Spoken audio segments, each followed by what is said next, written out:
В деле пропавшей семьи из Атырау новые странности. Мать главного подозреваемого Султана дала интервью и встала на защиту сына. Она говорит, что он очень спокойный и тихий и добрый человек, который всегда слушался родителей. Мать рассказала, что жена Султана, дочь погибших, психически больна. Якобы сын в последнее время сам тянул все на себе и в итоге просто увез жену на лечение. Именно этим она объясняет то, что они пропали. Но самое страшное, Султан бросил 5 своих детей. Младшему ребенку всего годик. Он просто оставил их бабушке и уехал в неизвестном направлении. И вот главный вопрос, на который нет ответа. Если он ни в чем не виноват и просто лечит жену, почему он не выходит на связь? Его мать сама призналась, что он не отвечает на ее звонки и сообщения. Тела родителей жены нашли зарытыми в сарае, дети остались без родителей. А тихий и добрый сын просто молчит. Что вы об этом думаете? Верите матери или это попытка его оправдать? Гүлмира ханым, мына Атырау облысы Қызылқоға ауданына қарасты Жангелдин ауылында болған оқиға, отбасының оқиғасы дүйім жұртты дүрліктірді. Жалпы әуелі отағасы Мақсат Қарабали мен әйелі Несіп Бақытқызы және олардың ұлы мен қызы Наурыз бенен Мейрамгүлдің жағдайы жалпы қоғамды бейжай қалдырған жоқ. Өкінішке қарай әке шешесі 7 қараша күні, қаңтар күні қайтыс болды. Өзінің үйінде денесі табылды. Жалпы ең бірінші осы оқиғаны өзіңіз жарияладыңыз ғой. Бұл оқиғаны қайдан естідіңіз? Жалпы бұл отбасының трагедиясының түпкі мәні неде? Енді жалпы осы оқиғаға қатысты мен өзім сұхбат беремін деп ойламаппын. Енді ақпарат таратушы журналист ретінде жаздық. Оқиға қалай қашан басталғаны маған біреу сілтеме жібереді.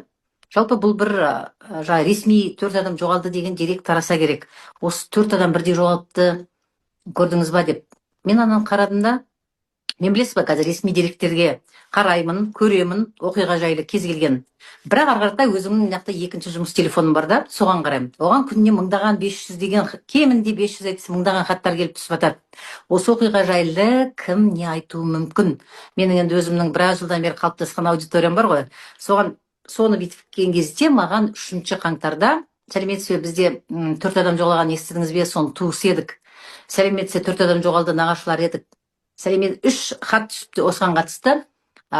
Әкесінің қарындасымын деді. Мен әрқайсының туысқандық жағын қаншалықты жақын екенін қарап отырдым да, ең жақын біледі-ау деген, жоқ осы бір адамға тоқтайын деп, ары қарата айтыңыз деп. Негізі мен маған бір сілтеме келіп түсті, 4 адамның фотосы бар жоғалды деген. Ары қарата мен енді оны өзіне, енді сол жақын туысқандарынан нақты оқиғаның сол куәгерлері солардан білейін деп, сосын хаттарды сараптап, соның біреуін аштым да, бірден әкесінің қарындасымен, ол біз шамамен 2 күні сөйлестік-ау деймін, 2 күні басталған екен. Иә. 2 қаңтарда басталған екен. Сөйтіп ол кісі осылай көмек керек. Мен айтамын, ол қандай көмек? Тіпті мен қазір хаттың ақырына көз жүгіртейін. Ол деп едім, ол кісі айтты. Осылай, менің осыны ағайындарым жоғалып кетті, сізбен қалай байланысқа шығамыз, таба алмай жатырмыз. Оқиға қалай болды деген кезде, ол сонау Наурыз, мен енді түрлі деректер түрлі айтады, біз енді ешқандай полиция бір зерттеуші емеспіз, бірақ мен туған туыстардың айтуы бойынша Наурыз деген бала жаздың соңында кеткен, ол июньнің соңы болу керек, шамасы аналардың айтуы бойынша 5-6 ай болса, бұл январда хабарласып тұрса, июльдің соңында ол жұмыс іздеуге таптым деп кетеді. Міне сол кезде бұл оқиғаның ұшы басталған, яғни ол тамыздан бастап жоқ болады. Содан бері көрінбеген, 5 ай. Көрінбейді, бірақ WhatsApp-ына жауап беріп тұр.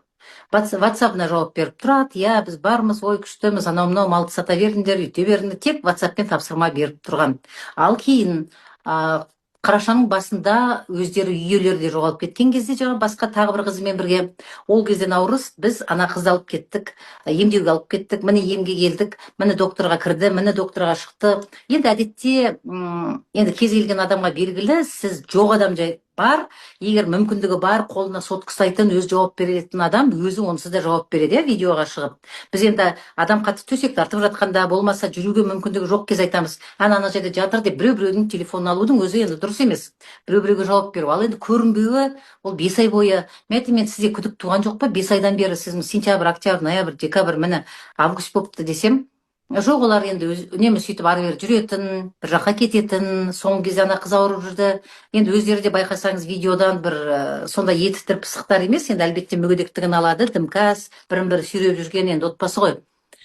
Сондықтан біз оның бірақ соңғы кезде мүлдем шықпай қойғаны. Енді қараңыз, қазақтың жанды жері жер дау, қатын дау, мал дау ма? Жалпы бұлар қай кезде адамның жоқтығына мән бермеген қайран ауылдың халқы мал сатылады деген кезде бар жан жағына мән беріп, бұл малды кім сатып жатыр, сол кезде бауырымыз қайда, ана малдардан ол өмірі ажырамаушы еді, мынаны кім қаншағасы өтіп кетті деген сияқты. Міне сол кезде ең алғашқы туысқандар, ең алғашқы көршілер бәріне қызығушылық жаңа бір шетінен шынында да өздері қайда кетті, қаншаға сатты, осы бағаға беріп па деген сияқты. Міне қарбалас дәл сол кезде мал сатылғанда бастаған. Ал адамдар оның алдында жоқ болып кетті ғой. Мысалы іздеп жатқан адам, көрші қолаң қайда кетті, өздері қазір айтып жатыр. Иә, бұл кісілер сондай тыныш, жайлы, жақсы отбасы, өмірі бір адам ағамыз үйден аттап ауданға шықпаған және малын тастап шығу мүмкін емес дейді да. Енді мен білмеймін, енді қазір қалада басқаша, ауылда да қазір ауылың да қала болып кетті ғой. Енді адамдар бір-бірімен араласпай кетті ма, көрші-көршінің есігін ашпайтын болдық, шақырмаса бармайтын болдық деген сияқты да. Бұл да енді өте дұрыс емес қасиет шығар. Міне сондықтан оларға ерен санамау, мән бермеу, ауылдың ішінде жүрген біреу деп, міне